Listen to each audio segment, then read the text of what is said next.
Good morning student. आइए start करते हैं टैली आरपी 9 की क्लास।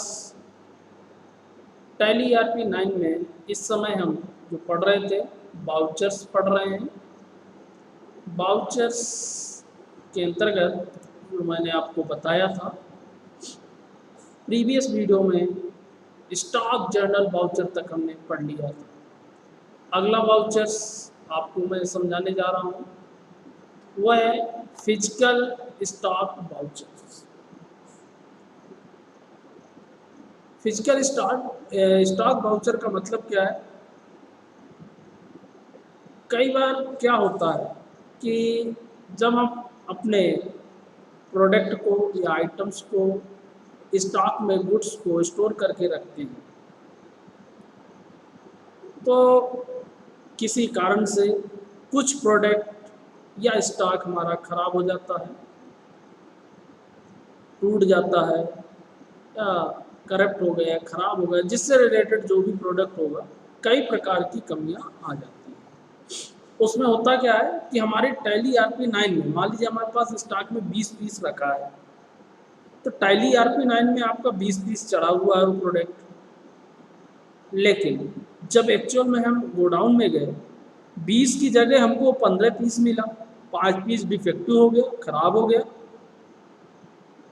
तो कहीं ना कहीं प्रॉब्लम आएगी आपके मैचिंग में। तो इस प्रॉब्लम को सॉल्व करने के लिए Tally ERP 9 physical stock voucher provide करता है। आप फिजिकली काउंट करके साल भर में एक बार स्टॉक वेरीफाई कर लें और जो करप्टेड है उसको आप कम कर दें।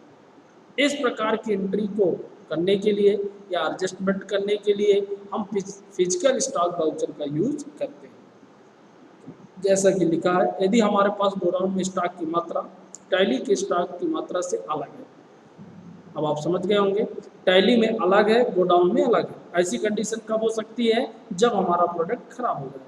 हमने 10 पीस मॉनिटर मंगाए, 10 में से 3 पीस हमारे डिफेक्टिव हो गए, टूट गए, फूट गए, तो 7 पीस बचेंगे। तो टैली में 10 बता रहा है, एक्चुअल में गोदाम में 7 पीस है। तो इस जब अलग अलग आपको मिलता है डिफरेंस, तब हम फिजिकल स्टॉक बाउचर का उपयोग करते हैं। टैली जब हम इसको यूज करेंगे एक्चुअल में तो क्या करेंगे, जैसे टैली में मेन लोकेशन पर 100 पेन है, एक एग्जांपल दिया, जबकि वास्तव में पेन की जो हाँ लोकेशन है, जो स्टोर है, उसमें 98 बचे, तब फिजिकल स्टॉक टैली में हमें 98 करना होगा। यानी कि कहीं ना कहीं हमको कितना स्टोर करना होगा? 98। 100 की जगह 98। जैसा कि मैं एग्जांपल दिया, 10 की जगह 7, 3 हमारे करेक्ट होंगे। क्योंकि जब हम बेचने जाएंगे तो टैली में तो हमारे 10 बता रहा है, हम उसको 10 पीस बेच दिए, लेकिन जब वो देने जाएगा तो मिलेंगे 7। तो इसलिए इस प्रॉब्लम को सॉल्व करने के लिए हमको अपने फिजिकल स्टॉक को साल भर में एक बार वेरीफाई करते रहना चाहिए। और जब हम उसको वेरीफाई करते हैं तो हम फिजिकल स्टॉक के माध्यम से अपने स्टॉक को करेक्ट कर लेना चाहिए, जिससे हमको प्रॉब्लम ना हो। इस वाउचर को सॉल्व करने के लिए टैली आरपी 9 में शॉर्टकट की जो यूज की जाती है, कीबोर्ड से Alt+F10 का यूज करते हैं, ये आप देख रहे होंगे। कीबोर्ड पे जरूर शॉर्टकट की का जरूर ध्यान दें और उसको आप बताएं। तो मेरे समझ में अब आपको समझ में आ गया होगा फिजिकल स्टॉक बाउचर का क्या यूज है। ओके, ये बहुत इम्पॉर्टेंट बाउचर होते हैं। अगला बाउचर इससे भी इम्पॉर्टेंट, जर्नल बाउचर, बहुत इम्पॉर्टेंट बाउचर कहलाता है। जर्नल बाउचर का यूज बहुत ज़्यादा यूज किया जाता है। क्यों? जर्नल बाउचर ऐसा बाउचर होता है जब अकाउंट के बीच ऐसा एडजस्टमेंट हो, कहीं पे उसके नेचर का ही न पता हो या एडजस्टमेंट नहीं हो पा रहा, ऐसे बाउचर्स को हम जर्नल बाउचर में एंट्री करते हैं। दूसरी बात हम कह सकते हैं कि जो जर्नल बाउचर का यूज है एक्चुअल में इसलिए किया जाता है कि हम इससे कैश से रिलेटेड एंट्री को छोड़कर सभी प्रकार की एंट्री को एडजस्ट कर सकते हैं। कैसे? दो अकाउंट के बीच अमाउंट को एडजस्ट करने के लिए, दो अकाउंट के बीच कोई अमाउंट है उसको एडजस्ट करना है तो हम इसका यूज करते हैं। हम पैसा दे नहीं सकते ना किसी से ले सकते, इसमें बाकी सारी एंट्रीज में हम एडजस्ट कर सकते हैं। जैसा कि मैंने बताया दो अकाउंट है उनके बीच में यदि अमाउंट में कहीं प्रॉब्लम है उसको एडजस्ट कर सकते हैं, या फिर हम वह एंट्री जो कि किसी बाउचर में ना जाए, किसी बाउचर में हो ही नहीं रही, उसका हमें नेचर ही नहीं पता है, ऐसी कोई भी एंट्री हम जर्नल बाउचर में कर सकते हैं। टैली ERP9 हमको ये फैसिलिटी प्रोवाइड करता है। यदि कोई भी ऐसी एंट्री है जिसका आपको नेचर क्लियर नहीं है, या आपको ये नहीं मालूम है कि इसको हमको किस में करना है, वो किसी बाउचर में एंट्री नहीं हो रही है, तो आप उसको जर्नल बाउचर में कर सकते हैं। जर्नल बाउचर एंट्री में कैश और बैंक छोड़कर सभी अकाउंट आते हैं। इस पॉइंट का मतलब मैं आपको समझाना चाहूँगा। कैश और प्लस आपका यदि बात करूँ मैं बैंक, इनको छोड़कर, इनकी एंट्री को छोड़कर कोई भी एंट्री इसमें की जा सकती है। किसी भी प्रकार की एंट्री हम इसमें कर सकते हैं। सिर्फ इसमें जो एंट्री नहीं की जाती है वो कौन सी नहीं की जाती, कैश और बैंक। ना हम किसी को इससे पैसा दे सकते ना ले सकते, कैश की एंट्री नहीं होगी और बैंक की। टैक्स TDS कैलकुलेशन भी जर्नल बाउचर में की जा सकती है, TDS वगैरह की भी की जा सकती है। इस बाउचर को सेलेक्ट करने के लिए शॉर्टकट की F7 का यूज करेंगे आप। मैं यहाँ पे आपको एक बात और अब इसका एग्जांपल एक तो बताना चाहूँगा जर्नल बाउचर का सबसे ज़्यादा यूज हम कब करते हैं, कैसे करते हैं। फॉर एग्जांपल कई बार क्या होता है, जब प्रोडक्ट हमारे बनते हैं हमारी कंपनी में या हमारे कंपनी में रखे जाते हैं, तो उन प्रोडक्ट को हमें कभी कभी सैंपल के रूप में या चैटरी दान के रूप में देने की आवश्यकता पड़ती है। जैसे मान के चलिए हमारे पास बुक्स का कारोबार है या बुक्स की हमारे पास कंपनी है, हम किताब बनाते हैं जैसा कि आपको मालूम है। तो आपको मालूम है स्पेसिमेंट कॉपी बनाई जाती हैं सैंपल्स के रूप में। हमें स्कूलों में जा के वो स्पेसिमेंट कॉपी देना होता है जिससे हमारा एडवर्टीजमेंट हो और फिर वो टीचर्स जाके बताएं और बच्चे उसको खरीदें। तो अब मान के चलिए, लेकिन हमने तो स्पेसिमेंट दें, हमने बनाया, कास्ट तो हमारी सब में लगी है, वो स्टॉक में हमारे बता रहा होगा। अब मैं एक उदाहरण के तौर पे आपको बताता हूँ। मान लीजिए हमारे पास 20 पीस बुक रखी है, 20 पीस में हमने 5 पीस फ्री में किसी को दे दिया है जैसे सैंपल, 5 पीस दे दिया। ना तो हमने बेचा है, ना तो हमें उसका पैसा मिला है, ना तो हमें उसकी कास्ट मिली है, लेकिन हमने ऐसे दे दिया किसी को सैंपल। आपको मालूम मेडिकल में सबसे ज़्यादा होता है, किसी भी दवा को सैंपल के रूप में दिया जाता है। तो उस 5 पीस की एंट्री तो हमें किसी में किसी करनी पड़ेगी ना कि वो कहाँ गया। हमें अपने स्टॉक से 5 पीस तो घटाने पड़ेंगे, नहीं तो जब हम सेल करने जाएंगे तो 20 पीस ही बचाएगा, जबकि 20 पीस हमारे पास रखा ही नहीं है। इस प्रकार की एंट्री सैंपल है, फ्री है, चैटरी है, इस प्रकार की जो भी एंट्री होंगी सारी एंट्रियां किसमें की जाएंगी, जर्नल बाउचर से। आप नोट कर लीजिएगा, इस समय बहुत इंपॉर्टेंट चैप्टर हमारा चल रहा है। बाउचर को समझना टैली ERP9 में बहुत इंपॉर्टेंट होता है। आप यदि बाउचर और लेजर नहीं समझ पा रहे हैं तो आप एक्चुअल एंट्री टैली ERP9 में नहीं कर सकते। ऐसे मैं अभी ढेर सारे एग्जांपल्स जर्नल बाउचर पे एंट्री करके दिखाऊंगा आपको। इस प्रकार की हम कोई भी एंट्री कर सकते हैं। हमने कोई भी प्रोडक्ट है दान दे दिया, 2 पीस हमने दान दे दिया, अब उसकी एंट्री हम किस में डालें। ना तो हम सेल में एंट्री कर सकते हैं, सेल तो हमने किया नहीं, पैसा तो हमको मिला नहीं, बेचा तो है नहीं हमने। तो ऐसी एंट्री को एडजस्ट करने के लिए टैली ERP9 कौन सा बाउचर प्रोवाइड करती है, जर्नल बाउचर। ओके, नेक्स्ट अगला, ये सारे इंपॉर्टेंट बाउचर्स हैं आज जो मैं बताने जा रहा हूँ। मेमोरेंडम बाउचर्स, जिसको मेमो नाम से भी जाना जाता है। मेमोरेंडम बाउचर्स का मतलब है, जिसको मेमो नाम से भी हम जानते हैं। टैली ERP9 मेमो बाउचर का उपयोग ऐसी एंट्री को करने के लिए किया जाता है जो कुछ समय के लिए, मतलब परमानेंट हमारी एंट्री ना हो, कुछ समय के लिए एज ए मेमोरी याददाश्त के लिए यदि हम कोई एंट्री करना चाहते हैं, वो अकाउंटिंग में कोई उसका इफेक्ट नहीं पड़ता है, जब हम उसको परमानेंट में कन्वर्ट कर देते हैं तो फिर उसका इफेक्ट पड़ता है। याददाश्त के रूप में हम उस एंट्री को रख सकते हैं और जब हमें आवश्यकता होगी तो इस एंट्री को हम परमानेंट एंट्री में कन्वर्ट कर सकते हैं। तो इसे ही मेमो वाउचर या मेमोरेंडम वाउचर कहते हैं और एज ए मेमोरी इसको एंटर किया जा सकता है। इसकी जो शॉर्टकट है कंट्रोल प्लस F10 है, ये आप देख रहे होंगे। ये वाउचर तभी काम करेगा जब आपका ऑप्शनल वाउचर फीचर्स इनेबल होगा। ऑप्शनल वाउचर फीचर्स कैसे इनेबल होता है मैं आगे की वीडियो में बताऊंगा। आप यदि मेरे पर डे के वीडियो देखेंगे तो अवश्य टैली में एक्सपर्ट बनेंगे। तो आगे मैं आपको बताऊंगा ऑप्शनल वाउचर को हम कैसे इनेबल करते हैं और इसको कैसे यूज करते हैं। लेकिन मैं एक यहाँ छोटा सा एग्जांपल बताना चाहूँगा इसका, जैसा कि मैंने जर्नल का एग्जांपल बताया कि सैंपल कॉपी या स्पेसिमेंट कॉपी के लिए हम उसका यूज कर सकते हैं, चैटरी के लिए यूज कर सकते हैं। मेमोरेंडम फॉर एग्जांपल हम अपनी कंपनी में काम कर रहे हैं, ओके, मैं इसी से रिलेटेड एग्जांपल दे सकता हूँ, बुक से ही।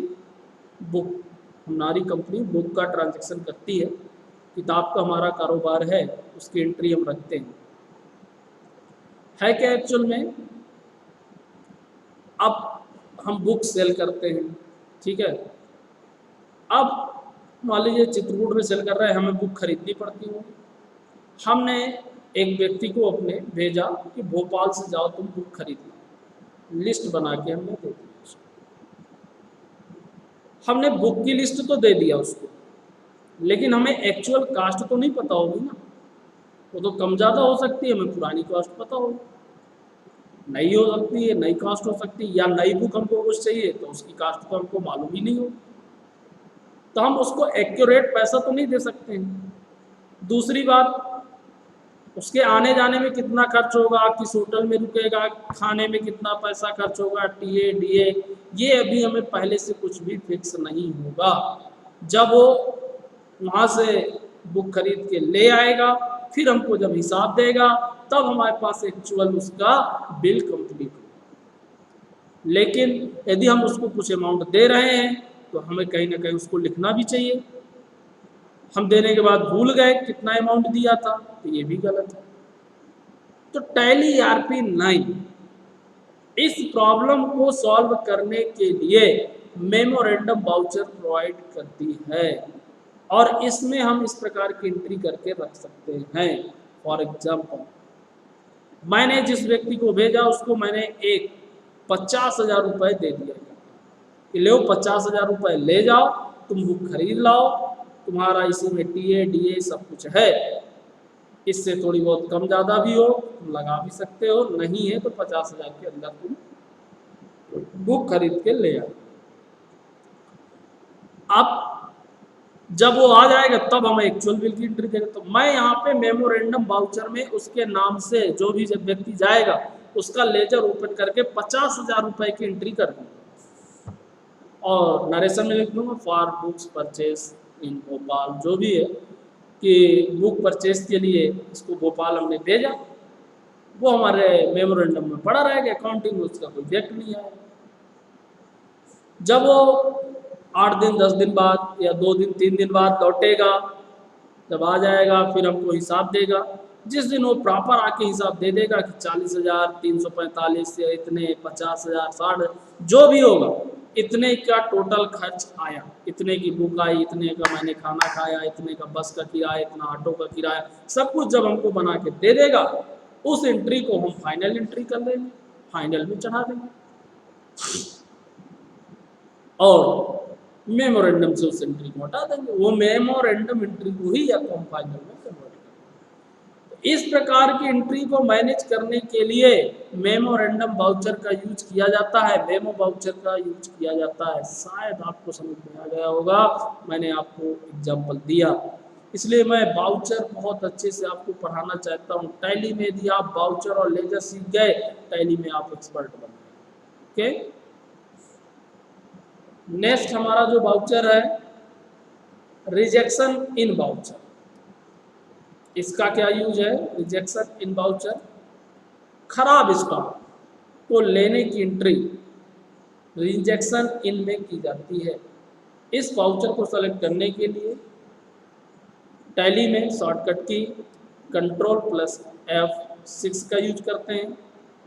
ये वाउचर तभी काम करेगा जब हम रिएक्शन आउट फीचर्स इनेबल करेंगे। ये सारे फीचर्स की जो मैं बात कर रहा हूँ ये मैं सिखाऊंगा फीचर्स कैसे ऑन यानी कि इनेबल और डिसेबल किए जाए। खराब स्टॉक परचेस सेल्स रिटर्न आएगा। सेल्स रिटर्न आएगा। आपने किसी को माल बेचा, ओके, 10,000 रुपए का राम को माल बेचा, मान लीजिए उसमें 2 डिफेक्टिव पीस निकले तो वो 2 पीस वापस कर गया, तो 10 में 2,000 तो वो कटेंगे, उसके 8,000 की एंट्री तो आपने रिटर्न में कर ली, लेकिन वो 2 पीस कहाँ गए जो वापस करके आए, हम उसको अपने सेल अकाउंट में तो नहीं रखेंगे कि हम उनको दोबारा बेच देंगे, हमें उसको कहीं ना कहीं अलग रखना पड़ेगा। तो वो 2 डिफेक्टिव पीस जो आए हैं उसकी एंट्री हम किस में करेंगे, रिजेक्शन इन वाउचर में, और वो हमको डिफेक्टिव पीस दिखाता है। अब वो अलग बात है, हम कंपनी को देते हैं, वहाँ से रिप्लेस होके आएगा, या उसको बनवाते हैं, बना करके फिर हम उसको दे देते हैं, उसकी एंट्री हमको अलग करना पड़ेगा। तो इस प्रकार से मतलब यदि कोई प्रोडक्ट हमने सेल किया और उसने हमको वापस किया, खराब पीस वापस किया, डिफेक्टिव पीस हमको वापस किया, उसकी एंट्री हम कहाँ पे रखेंगे, रिजेक्शन इन। बहुत सिंपल सी बात, इन ध्यान रखना, इन मीन्स अंदर, हमारे कंपनी में आया तो हम उसकी एंट्री रिजेक्शन इन में। Just opposite rejection out voucher, समझ गए होंगे शायद। खराब स्टॉक देने की एंट्री, इसमें लेने की एंट्री थी। रिजेक्शन आउट वाउचर, हमारे पास खराब आएगा हम भी तो भेजेंगे किसी के पास, जब हम जिससे खरीदे थे उसके पास उसको यदि भेज दिए तो उसकी एंट्री हम किस में करेंगे, रिजेक्शन आउट वाउचर में करेंगे। उसके लिए हम क्या यूज करेंगे, रिजेक्शन आउट वाउचर। इस वाउचर को सेलेक्ट करने के लिए शॉर्टकट की Alt प्लस F6 का यूज करेंगे। ये वाउचर तभी काम करेगा जब रिजेक्शन इन, यानी कि ये दोनों आपस में, दोनों फीचर्स हमारे पास इनेबल होना चाहिए, रिजेक्शन इन और रिजेक्शन आउट। बहुत आसानी से समझ गए होंगे। जब वापस आए खराब माल हमारे पास आए तो रिजेक्शन इन, जब हमारे से माल वापस खराब जाए तो रिजेक्शन आउट।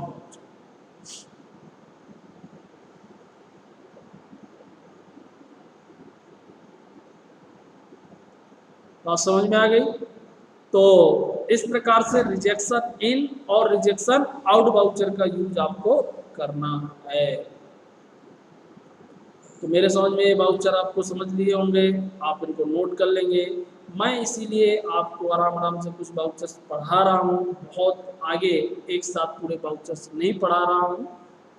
कुछ वाउचर्स और मेरे बचे हुए हैं जो मैं नेक्स्ट वीडियो पे आपको बताऊंगा, और ये वाउचर्स आपको यूज करना है, जो बताया मैंने एक बार पढ़ना है, उसको कॉपी में नोट करना है। विशेष रूप से ध्यान रखें, कॉपी में यदि आप नोट नहीं करते जाएंगे बाद में आपको कुछ भी समझ में नहीं आएगा। इसमें मत रहें कि वीडियो पढ़ा है, जब हम चाहेंगे तब ओपन करेंगे देख लेंगे, ऐसा करते हैं तो बिल्कुल गलत है। आप इनको नोट करते जाएं। और मैं आज का वीडियो यहीं पर क्लोज कर रहा हूँ। नेक्स्ट वीडियो जो लेकर आऊँगा मैं नेक्स्ट वाउचर आपको समझाऊँगा, साथ में इन वाउचर से रिलेटेड कुछ एंट्री भी बताऊँगा। ओके।